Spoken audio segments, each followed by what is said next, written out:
Hello students of class 9th, welcome in my class. आज start करने वाले हैं मोशन का लेक्चर नंबर 4। लेक्चर नंबर 4 में हम लोग क्या पढ़ने वाले हैं? Equation of motion. Equation of motion बच्चों किस तरह से इस सॉल्व करेंगे, किस तरह से इसका डेरिवेशन करेंगे, इसके पे बेस किस तरह से क्वेश्चन सॉल्व करेंगे, ये हम इस लेक्चर में पढ़ने वाले हैं। तो अभी तक जिन बच्चों ने चैनल्स को सब्सक्राइब नहीं किया है वो फटाफट चैनल को सब्सक्राइब कर लें और बेल आइकन की बटन जरूर प्रेस करें। तो स्टार्ट करते हैं हम equation of motion. Equation of motion हमेशा वैलिड किसके लिए रहेगा? Straight line motion. ध्यान रख लीजिए, स्ट्रेट लाइन मोशन के लिए। अगर कोई ऑब्जेक्ट यहां से मोशन करना स्टार्ट करे और यहां पे पहुंच रहा है, इनिशियल स्पीड u और फाइनल स्पीड क्या है? v। u क्या है इसकी? इनिशियल स्पीड, और v क्या है? Final speed. और यहां से यहां तक जाने में टाइम कितना लग रहा है? उसको टाइम को हमने ले लिया t। t stand for time taken, time. और यहां से यहां तक जाएगा, डिस्टेंस s कवर कर रहा है। डिस्टेंस कितना ट्रेवल कर रहा है? Distance travel s।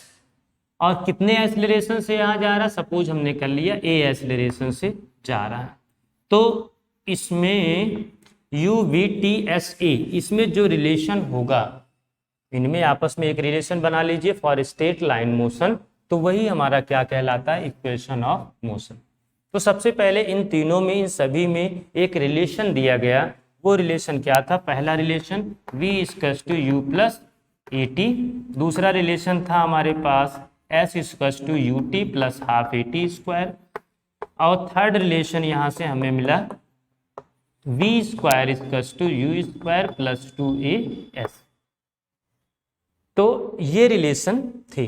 अब इस रिलेशन की हेल्प से हम कोई भी पैरामीटर, अगर मान लीजिए u पता है, ए टी पता है, तो v फाइंड आउट कर सकते हैं। और कोई भी इसमें एक क्वांटिटी नहीं पता है, बाकी सारी क्वांटिटी पता है, तो हम आसानी से फाइंड आउट कर सकते हैं। चलिए इसको ग्राफ में अगर हम ड्रॉ करें तो ग्राफ में किस तरह से ड्रॉ होगा? कोई ऑब्जेक्ट है, इस ले लिया हमने, मूव कर रहा है, इस वेलोसिटी एक्सिस ले लिया और इसे ले लिया टाइम की एक्सिस। इधर क्या ले लिया? टाइम की एक्सिस। ऑब्जेक्ट इस तरह से मोशन कर रहा है। इस तरह का मोशन का सेंस, उसकी स्पीड इनिशियल में 0 नहीं है, इनिशियल में स्पीड इतनी है, इसको हमने u ले लिया। और यहाँ पे जब पहुँच रहा है तो इसकी स्पीड कितनी हो जा रही है? v हो जा रही है। यहाँ से यहाँ तक टाइम कितना लग रहा है? यहाँ से यहाँ तक t टाइम लग रहा है, यहाँ से यहाँ तक t टाइम लग रहा है। तो ये ग्राफ आपने समझ लिया, कुछ इस तरह से बन रहा है कि initial speed u, final speed v। इसकी नेमिंग अगर कर दें तो o a b, और इसको ले लिया c और ये ले लिया d, नेमिंग कर लिया। सबसे पहले हम फर्स्ट इक्वेशन को सॉल्व करने की कोशिश करें। तो यहाँ पे फर्स्ट इक्वेशन सॉल्व करें। यहाँ से सबसे पहले हम bc की वैल्यू फाइंड आउट करें। bc किसके इक्वल है? bd minus c d, bd minus c d के इक्वल है। और bd यहाँ पे देख लीजिए, bd minus c d, bd की वैल्यू कितनी है? bd ये है v, और cd की वैल्यू किसके इक्वल है? u के। u यहाँ से bd निकल गया। एक्सेलरेशन हम जानते हैं, एक्सेलरेशन किसके इक्वल होता है? Velocity change upon time. तो वेलोसिटी चेंज कितना हो रहा है? ये v, और यहाँ से चला था, चेंज इतना ही हुआ, bc के बराबर चेंज हो रहा है।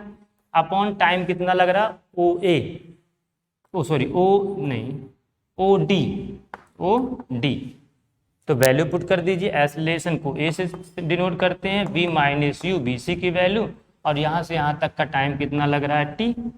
क्रॉस मल्टीप्लाई करेंगे तो v minus u equals to a t, और यहाँ से हम लिख सकते हैं v equals to u plus a T.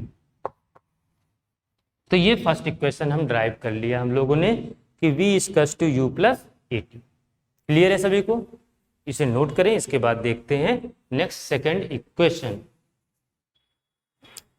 Second equation के लिए देखते हैं किस तरह से हम सॉल्व करेंगे। सेकेंड इक्वेशन में हमें क्या फाइंड आउट करना होता है? डिस्टेंस। देखिए s equals to u t plus half a t square, distance हमें फाइंड आउट करना होता है। तो डिस्टेंस कैसे, यहाँ से ऑब्जेक्ट चल रहा है, यहाँ पे पहुंच रहा है, डिस्टेंस कैसे निकालते हैं? एरिया, जो कर्व ये बनेगा, ये कर्व जो है उसके दोनों पॉइंट को हमने टाइम के एक्सिस से मिला लिया, और ये जो कर्व है टाइम एक्सिस के साथ जो कर्व जो ये एरिया बनाएगा, जो कर्व टाइम एक्सिस के साथ जो एरिया बनाएगा वही एरिया डिस्टेंस कवर होता है, कितना ऑब्जेक्ट कवर कर रहा है। तो डिस्टेंस कवर्ड बाय ऑब्जेक्ट यहाँ पे नोट करें, distance covered by object, object कितना डिस्टेंस कवर करेगा, एस इक्वल्स टू, डिस्टेंस को एस से हमने डिनोट कर दिया, area under the curve, area under the curve. तो एरिया में कैसे हम इसमें दो एरिया फॉर्म हो रहे हैं, एक तो ये ट्रायंगल बन रहा है और दूसरा ये क्या बन रहा है, रेक्टेंगल। तो दोनों एरिया को सम कर लेंगे, टोटल एरिया पता चल जाएगा। Means area of triangle plus area of rectangle, rectangle means area of triangle क्या होता है, हाफ इंटू बेस, बेस कितना AC ले लीजिए और हाइट क्या हो जाएगा BC, तो half into base into height BC plus rectangle की एरिया लेंथ इंटू ब्रेथ, तो इसको ले लीजिए OA इंटू OD, ये हो गया। सबकी वैल्यू पुट कर दीजिए, half into AC BC, BC किसके इक्वल होगा, BD minus CD, BD minus CD, ये हो गया, प्लस OA इंटू OD कर लिया। अब यहाँ से हाफ AC की वैल्यू देखिए T के इक्वल है, T के इक्वल है T इंटू BD, BD किसके इक्वल है U के, और CD V के इक्वल है, तो V माइनस U यहाँ से हो गया, प्लस OA, OA की वैल्यू है U और OD की वैल्यू है T, तो UT कर लिया। इस टर्म को पहले नोट डाउन कर लें, तो S equals to UT plus half T into, देखिए फर्स्ट इक्वेशन से क्या आया था, V minus u equals to 80, तो V माइनस यू के प्लेस पे हमने क्या पुट कर दिया 80, तो यहाँ 80 पुट कर दीजिए, तो ये S equals to UT plus half T into T 80 square, ये सेकेंड इक्वेशन हम ड्राइव कर सकते हैं यहाँ से। क्लियर है सभी, यहाँ से ड्राइव करते हुए यहाँ पे कर सकते हैं, ये सेकंड इक्वेशन हमने फाइंड आउट कर लिया, सेकंड इक्वेशन हमने फाइंड आउट कर लिया, S equals to UT plus half AT square. Clear है सभी को, तो फटाफट इसे नोट डाउन करें, इसके बाद देखते हैं नेक्स्ट थर्ड इक्वेशन। चलिए थर्ड इक्वेशन को हम सॉल्व करें। थर्ड इक्वेशन में भी हमें क्या फाइंड आउट करना है, इसमें डिस्टेंस का एक टर्म प्रेजेंट है, ये डिस्टेंस, तो हम सबसे पहले डिस्टेंस कवर कर लें कि ऑब्जेक्ट यहाँ से चल रहा है और यहाँ पे पहुँच रहा है, कितना डिस्टेंस कवर करेगा। तो distance cover by the object equals to area under the curve. तो एरिया अब हम क्या निकालें, ये ट्रेपेजियम क्या बन रहा है, ट्रेपेजियम, देख लीजिए दो पैरेलल साइड है, तो ये क्या बन गया, ट्रेपेजियम। तो area under the curve equals to area of trapezium, trapezium, area of trapezium. तो एरिया ऑफ ट्रेपेजियम कैसे निकालते हैं, half into sum of parallel side, parallel side ये इसके पैरेलल है, तो OA plus BD into distance between them, parallel side के बीच की डिस्टेंस कितना है AC इंटू EC पुट कर दिया। अब यहाँ से हाफ OA प्लस BD किसके इक्वल है, B प्लस U के, और AC है T के इक्वल, T के इक्वल है, आपने इससे पहले भी देखा। और अकॉर्डिंग टू फर्स्ट इक्वेशन हमारा क्या कहता है, B minus u equals to 80, तो यहाँ से T की वैल्यू हम फाइंड आउट कर लेंगे B minus you upon E, B minus you upon E। तो यहाँ पे वैल्यू पुट कर दें, half B minus B plus you और T की वैल्यू B माइनस यू। तो यहाँ से B A plus B A minus B क्या होता है, आप सभी सोचें, A square minus B square, ये हो गया, S के इक्वल हो जाएगा। यहाँ से एक सेकंड बेटे, V यहाँ पे आप क्या करें कि B माइनस यू सही है, यहाँ पे एक टर्म रह रहा था A लिखना भूल गए थे, अपॉन A, तो क्रॉस मल्टीप्लाई करिए 2AS equals to V square minus u square, अब यू स्क्वायर को आप इधर लेके चले आए तो हमारा इक्वेशन, थर्ड इक्वेशन हमें मिल जाएगा यू स्क्वायर प्लस 2as। इस तरह से थर्ड इक्वेशन को हम सॉल्व करके ड्राइव कर सकते हैं। तो आप लोग इसे नोट डाउन करें, इसके बाद देखते हैं इससे रिलेटेड क्वेश्चन को सॉल्व करने की कोशिश करते हैं। ठीक है, नोट डाउन करें सभी बच्चे इसे। चलिए एक क्वेश्चन हम सॉल्व करते हैं। Question, if any moving object, if any moving object, object note down करें, object have initial velocity, initial velocity दे रखा है 72 किलोमीटर पर आवर, तो एंड एक्सेलरेशन, एंड एक्सेलरेशन इसका कितना गिवन है, इज 2 मीटर पर सेकेंड स्क्वायर एक्सेलरेशन गिवन। तो हमें फाइंड आउट क्या करना है, फाइंड द, यहाँ पे एक्सेलरेशन 2 मीटर पर सेकेंड स्क्वायर, यहाँ से हटा लीजिए, यहाँ नोट कर लें 2 मीटर पर सेकेंड स्क्वायर। तो हमें find the distance and velocity, velocity at